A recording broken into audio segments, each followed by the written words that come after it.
Cuán firme cimiento se ha dado a la fe. A través de la Biblia, un análisis de la Biblia libro por libro que le ayudará a crecer espiritualmente. Estos estudios fueron diseñados por el Dr. J. Vernon McGee. Acompáñenos en este fascinante recorrido a través de la Biblia. La palabra de Dios. Bienvenido a través de la Biblia, el programa donde conocemos a Dios en su palabra. Soy su anfitrión Heiel Ortiz y estoy contento de que usted esté con nosotros hoy estudiando la Biblia, la palabra de Dios. A través de la Biblia no otorga ningún tipo de certificado o título a los que estudian con nosotros, pero el programa de hoy me recuerda de un curso universitario. Escucharemos de etnología, antropología y el origen de las naciones. Pero no se preocupe. Como siempre, nuestro maestro Samuel Montoya hará que nuestro tiempo juntos sea tan práctico y significativo como siempre. Quizás usted se está preguntando cuál es el significado del arco iris. Según la palabra de Dios, por supuesto. Entonces, usted está en el lugar correcto. Creo que usted disfrutará el estudio bíblico de hoy. Iniciemos nuestro tiempo en oración. Padre Celestial, gracias por la oportunidad de reunirnos para estudiar tu palabra. Mientras estudiamos, danos sabiduría en cómo aplicar a nuestras vidas lo que aprendemos. En el nombre de Jesús oramos. Amén. Ahora, iniciamos nuestro recorrido bíblico de hoy con las enseñanzas del Dr. McGee en la voz de nuestro maestro Samuel Montoya. Continuamos hoy nuestra consideración del capítulo 9 del libro de Génesis. Nos detuvimos en nuestro programa anterior en el versículo 11, donde Dios dijo: «Estableceré mi pacto con vosotros, y no exterminaré ya más toda carne con aguas de diluvio, ni habrá más diluvio para destruir la tierra». Dijimos que había aquí una promesa de Dios y notamos también la determinación, la decisión de Dios de no destruir más la tierra con diluvio. Dijimos que el próximo juicio de la tierra sería un juicio por fuego y que así lo encontramos confirmado en el capítulo 3 de la segunda carta del apóstol Pedro. Para nuestro estudio de hoy, comenzaremos leyendo los versículos 12 al 17 de este capítulo 9 de Génesis.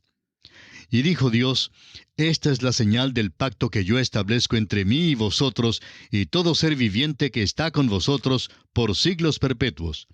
Mi arco he puesto en las nubes, el cual será por señal del pacto entre mí y la tierra. Y sucederá que cuando haga venir nubes sobre la tierra, se dejará ver entonces mi arco en las nubes. Y me acordaré del pacto mío, que hay entre mí y vosotros y todo ser viviente de toda carne, y no habrá más diluvio de aguas para destruir toda carne. Estará el arco en las nubes, y lo veré, y me acordaré del pacto perpetuo entre Dios y todo ser viviente, con toda carne que hay sobre la tierra». Dijo pues Dios a Noé: «Esta es la señal del pacto que he establecido entre mí y toda carne que está sobre la tierra». Vemos aquí el cuadro del pacto, y creemos que tiene un verdadero significado espiritual. Es un tipo de sacramento, pudiéramos decir. Un sacramento se compone de una señal visible a la cual se adjuntan las promesas de Dios, y esto es precisamente lo que tenemos aquí. El arco iris llega a ser una señal del pacto, y así es más o menos un sacramento. Fíjese usted que Dios dice: «Y lo veré y me acordaré». Dios no dijo que usted lo vería, dijo que Él lo vería. Dijo que lo miraría y serviría como pacto perpetuo entre Dios y todo ser viviente, con toda carne que hay en la tierra. Y debe servir de consuelo para nosotros cuando veamos un arco iris. Este es el pacto de Dios, no solo con Noé, sino también con todo ser que existe en la tierra. Por tanto, lo que tenemos aquí casi llega a ser un sacramento. Como ya hemos dicho, un sacramento es una señal visible a la cual se adjuntan ciertas promesas. La Pascua, por ejemplo, fue tal señal. La serpiente de bronce y el vellón de Gedeón fueron señales. Hoy día tenemos el bautismo y la cena del Señor como señales. El Dr. John Peter Lange declara: «El ojo de la gracia divina y nuestro ojo de la fe se encuentran en el sacramento». Eso es lo que sucede aquí cuando el hombre mira el arco iris. La fe agarra las promesas que se adjuntan a la señal. El mérito está en aquel del cual habla la señal. porque la palabra y la señal andan juntas. Dios hace la promesa y adjunta una señal. El arco iris es la respuesta de Dios al arca de Noé. Dios dice, lo veré y me acordaré. Encontraremos algo que defrauda la esperanza al continuar leyendo el capítulo. Cuando el hombre salió del arca después del diluvio, y todos los pecadores habían muerto, ¿quizá así habría terminado el pecado en la tierra? Vamos a ver. Los versículos 18 y 19 de este capítulo 9 de Génesis nos dicen, y los hijos de Noé que salieron del arca fueron Sem, Cam y Jafet. Y Cam es el padre de Canaán. Estos tres son los hijos de Noé, y de ellos fue llena toda la tierra. ¿Por qué es que el Espíritu de Dios nos cuenta esto aquí mismo? Hace mención de que Cam es el padre de Canaán, y el pueblo de Dios viajará a la tierra de Canaán. Los versículos 20 al 23 de este capítulo 9 dicen, después comenzó Noé a labrar la tierra, y plantó una viña, y bebió del vino, y se embriagó, y estaba descubierto en medio de su tienda.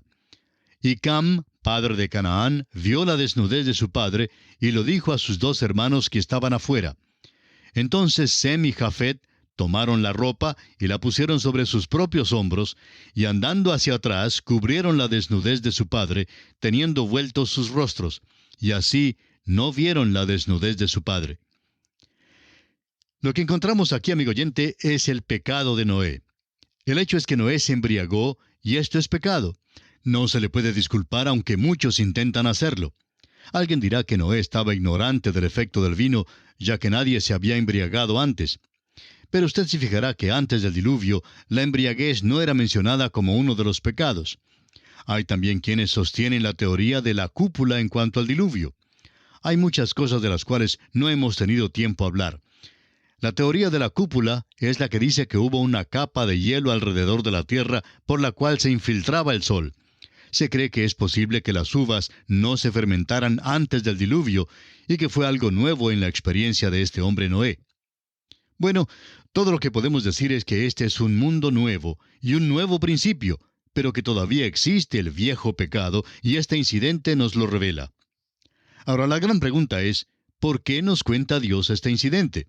¿Cuál es su motivo? Nos lo dice porque la conducta de los tres hijos condujo a la maldición y la bendición de estos hijos. Los versículos 24 al 27 dicen, y despertó Noé de su embriaguez, y supo lo que le había hecho su hijo más joven, y dijo, maldito sea Canaán, siervo de siervos será a sus hermanos. Dijo más, bendito por Jehová mi Dios sea Sem, y sea Canaán su siervo. Engrandezca Dios a Jafet, y habite en las tiendas de Sem, y sea Canaán su siervo. Fíjese usted que a Canaán le cae la maldición y no a Cam.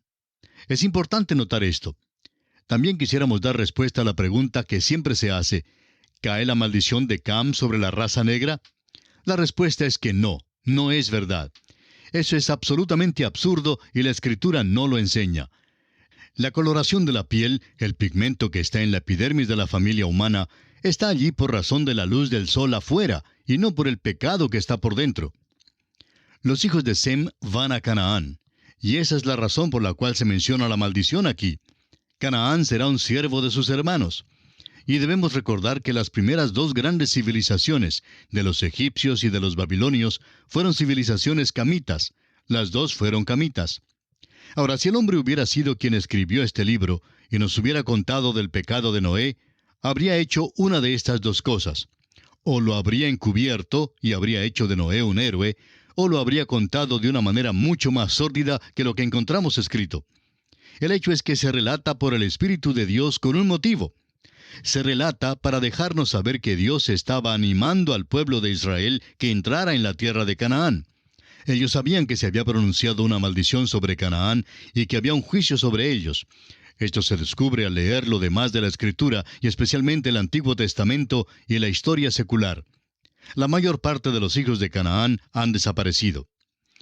Luego, estas cosas están escritas para nuestro conocimiento según la Escritura. Sirven para dejarnos saber algo de la debilidad de la carne. El espíritu a la verdad está dispuesto, pero la carne es débil. El Señor Jesús dijo que lo que es nacido de la carne, carne es. Y el apóstol Pablo expresó con toda claridad, escribiendo a los Gálatas en el capítulo 2 y versículo 16, dice, por cuanto por las obras de la ley nadie será justificado. Por tanto, tenemos aquí la historia de un hombre que cayó, y es la historia de la debilidad de la carne. Hemos mencionado cómo hay los que tratan de disculpar este pecado de Noé. Francamente vemos que el hecho es que Noé se embriagó. Ahora es muy posible que usted como cristiano no se embriague. Pero amigo oyente, es posible que usted y yo vivamos en la carne a tal punto que lleguemos a degradarnos como lo hizo Noé. Creemos tener una mala concepción de la vida en este universo en el cual vivimos. Por ejemplo, los hombres han gastado billones de dólares para ir a la luna. Y después de todo, parece que no es un lugar tan bueno para vivir. Pero gastamos relativamente poco en cómo vivir en esta tierra. Pero amigo oyente, esto es lo que le importa a Dios, es decir, prepararnos para vivir en esta tierra. No nos equivoquemos como otros en la consideración de este incidente. Es menester que entendamos que Noé no perdió su salvación. Fue una cosa terrible la que hizo y no se le puede disculpar de ninguna manera. Fue la debilidad de la carne, pero todavía continuó salvo. Además, notamos el hecho de que la maldición no cayó sobre Cam, sino sobre su hijo Canaán. No sabemos hasta qué punto estaba Canaán metido en este incidente, pero sabemos que su nombre se menciona por algún motivo, aunque no se nos revela la razón. Esto no tiene nada que ver con la maldición del color que se ha puesto sobre alguna parte de la raza humana. Es una verdadera tragedia que haya quienes digan que esto significa una maldición sobre la raza negra. No es justo de ningún modo para la raza negra y ciertamente no es justo para con Dios. Dios nunca dijo eso. Y esto nos trae al final de nuestro estudio del capítulo 9 del libro de Génesis. Y nos hallamos ahora ante los umbrales del capítulo 10. Este es un capítulo de genealogías, trata de las familias y da el origen de las naciones del mundo. Este capítulo tiene mucha más importancia que la que se indica por la atención que le prestamos hoy. Sentimos mucho que no podemos darle más atención, pero debemos economizar el tiempo en algunas partes. Hablando francamente, este es un capítulo que tiene interés únicamente para las pocas personas que se interesan en la etnología, la antropología y la historia del hombre sobre la tierra. H.S. Miller, quien graduó de maestro en etnología, ha diseñado un diagrama que indica de dónde se han originado todas las razas y las naciones del mundo. Podemos encontrar allí de dónde procedimos cada uno de nosotros. Una cosa es muy clara. Los hijos de Jafet nunca formaron parte de la tribu perdida de Israel. Hay una división triple en la familia humana hoy en día. Son 3 divisiones mayores en la etnología. Se revelan en estos 3 hijos de Noé, Cam, Sem y Jafet.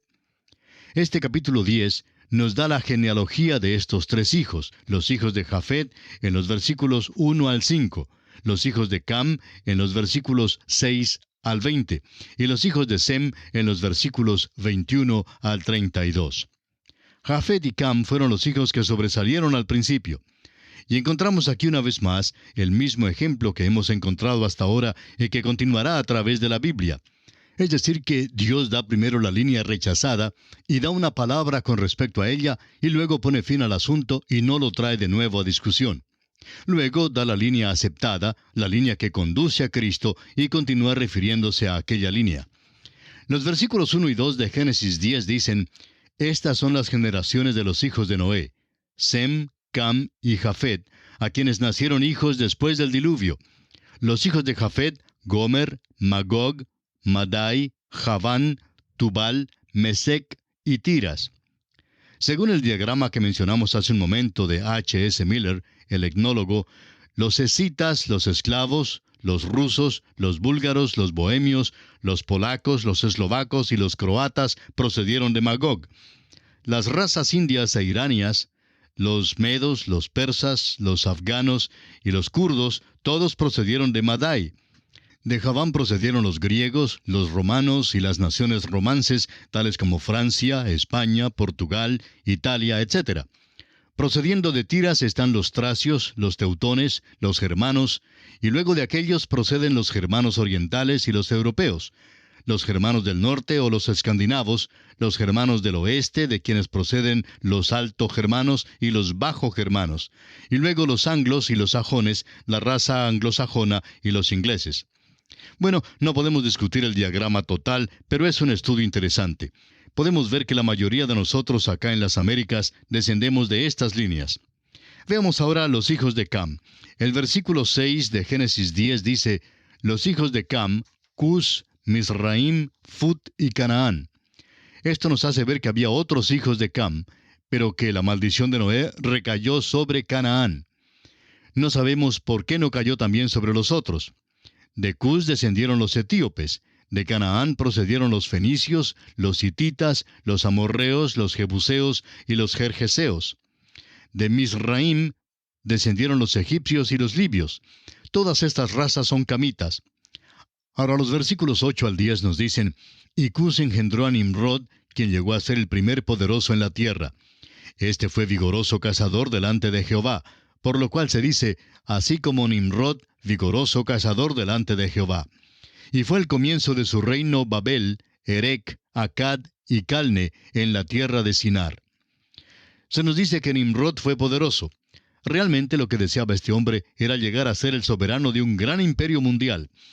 Deseaba llegar a ser un gran soberano, y notamos que intentó lograr precisamente eso.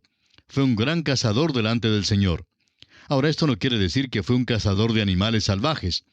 A veces le regalamos un juego de arco y flechas a un niño, y sale y dispara a los pajarillos, y cuando regresa le decimos, mira pues, eres un pequeño Nimrod. Pero Nimrod, amigo oyente, no fue cazador de animales ni de aves, fue cazador de almas de los hombres. Ese es el sentido que tenemos aquí. Y el comienzo de su reino fue Babel, Erec, Acad y Calne, en la tierra de Sinar. Él fue el fundador de esas grandes ciudades.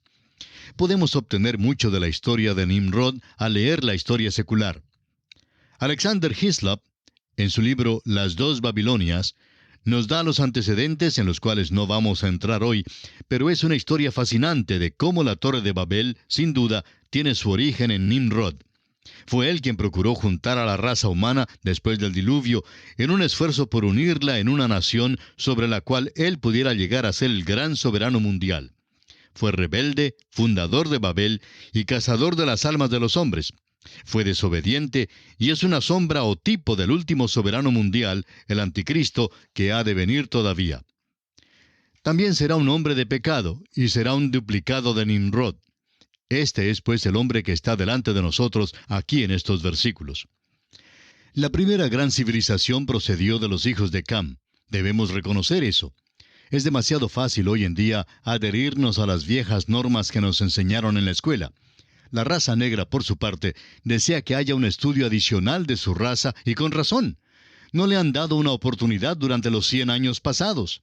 La historia del principio de la raza negra es que encabezó las dos grandes civilizaciones que aparecieron en esta tierra. Descendieron de los hijos de Cam. Nimrod fue hijo de Cam. No intentamos desarrollar más esta línea porque estamos siguiendo el modelo que nos ha dado el Espíritu Santo. Da primero la línea rechazada y luego le pone fin. Volvamos ahora a la línea que nos conducirá a Abraham y luego a la nación de Israel para luego hablarnos de la venida de Cristo al mundo. Esta es la línea que es importante seguir. Dios está despidiéndose de lo demás de la humanidad por el momento, pero vuelve a ella más adelante. Quisiéramos ahora mencionar una de las declaraciones más notables con respecto al capítulo 10 de Génesis, expresada por Cypher en su libro. Dice él, el capítulo 10 del Génesis es muy notable.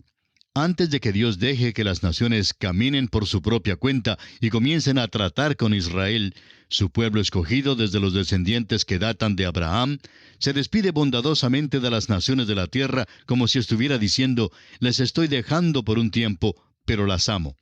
Las he creado, he ordenado todo su futuro y es posible trazar las diferentes genealogías. Eso es lo que se encuentra aquí en este capítulo. Ahora, ¿por qué ha sido tan destacado en nuestros días la raza blanca? Bueno, creemos que la razón se basa en este capítulo. En el principio fueron las razas negras las que fueron destacadas. Luego vino la distinción de los hijos de Sem. Durante el tiempo de David hicieron un impacto tremendo sobre este mundo. Debemos recordar que de Sem descendieron los sirios y los libios y los armenios. Fíjese usted que no son los asirios, sino los sirios. Los árabes procedieron de Joctán. Por tanto, notamos que grandes razas y naciones aparecieron en la escena de la historia. Descendieron de Sem. Ahora, por lo visto, estamos en ese período cuando la raza blanca es la que sobresale. Creemos que todos los grupos, no importa si proceden de la línea de Cam, Sem o Jafet, demuestran que son incapaces de gobernar al mundo. Creemos que esto es lo que Dios nos pone de manifiesto y es una lección muy tremenda que debemos tomar muy en cuenta para nuestra instrucción. Consideremos ahora a los hijos de Sem. Entre los hijos de Sem hay uno al cual se le hace énfasis y mención especial. Leamos desde el versículo 21 al 25 de este capítulo 10 de Génesis. También le nacieron hijos a Sem, padre de todos los hijos de Heber y hermano mayor de Jafet. Los hijos de Sem fueron Elam, Asur, Arfaxad, Lud y Aram. Y los hijos de Aram, Uz, Ul, Geter y Mas. Arfaxad engendró a Sala, y Sala engendró a Heber. Y a Heber nacieron dos hijos. El nombre del uno fue Peleg, porque en sus días fue repartida la tierra, y el nombre de su hermano Joctán. Hay muchos que han emitido toda clase de interpretaciones fantásticas acerca de lo que significa que la tierra fue repartida. Por lo visto, hubo una división física aquí en la tierra. Sucedió en la tierra una tremenda catástrofe física. Creemos que Moisés anticipa el próximo capítulo cuando todos fueron divididos en la Torre de Babel, y está diciendo aquí que fue durante el tiempo de Peleg y Joctán. Y nos parece que esta es una explicación sencilla. En los 5 versículos siguientes encontramos los nombres de los hijos de Joctán y también la tierra en donde habitaron. Dice, y Joctán engendró a Almodad, Selef, a Sarmavet, Gera, Adoram, Usal, Dicla, Obal, Abimael, Seba, Ofir, Avila y Jobab. Todos estos fueron hijos de Joctán, y la tierra en que habitaron fue desde Mesa en dirección de Sefar hasta la región montañosa del oriente. Los 2 últimos versículos resumen que todos estos fueron los hijos de Sem, y dicen los versículos 31 y 32, estos fueron los hijos de Sem por sus familias, por sus lenguas, en sus tierras, en sus naciones. Estas son las familias de los hijos de Noé por sus descendencias en sus naciones. Y de estos se esparcieron las naciones en la tierra después del diluvio. Amigo oyente, este es uno de los grandes capítulos de la Biblia, pero no hemos tenido mucho tiempo para estudiarlo en todos sus detalles. Como usted puede notar, es un estudio rico para cualquier persona que esté realmente interesada en una evaluación justa de toda la familia humana, y muchos han utilizado este capítulo notable con ese fin. Pero nosotros tenemos que detenernos aquí por esta ocasión y concluir así nuestro estudio del capítulo 10 de este libro de Génesis. En nuestro próximo programa estudiaremos el capítulo 11, donde nos esperan algunas cosas muy interesantes, como la construcción de la Torre de Babel. También la confusión de las lenguas en Babel, es decir, el comienzo de los diversos idiomas, y notaremos también la línea desde Sem hasta Abraham, porque es una línea que seguirá a través de todo el Antiguo Testamento. Así es que esperamos contar con su atención para nuestro próximo programa. Gracias por ahora, y quiera el Señor bendecirle abundantemente. Agradecemos que nos acompañara en el estudio de hoy. Le invitamos a que visite nuestro sitio en internet a través de la biblia.org. Ahí puede suscribirse para recibir las notas y bosquejos de lo que estamos estudiando y noticias del ministerio. También encontrará la variedad de libros y materiales gratuitos que tenemos para usted. El sitio es a través de la biblia.org. Todo lo que hacemos es posible gracias al Señor y a personas como usted que se unen a nosotros en la obra de llevar la palabra entera al mundo entero. A través de la Biblia es una producción de Radio Transmundial.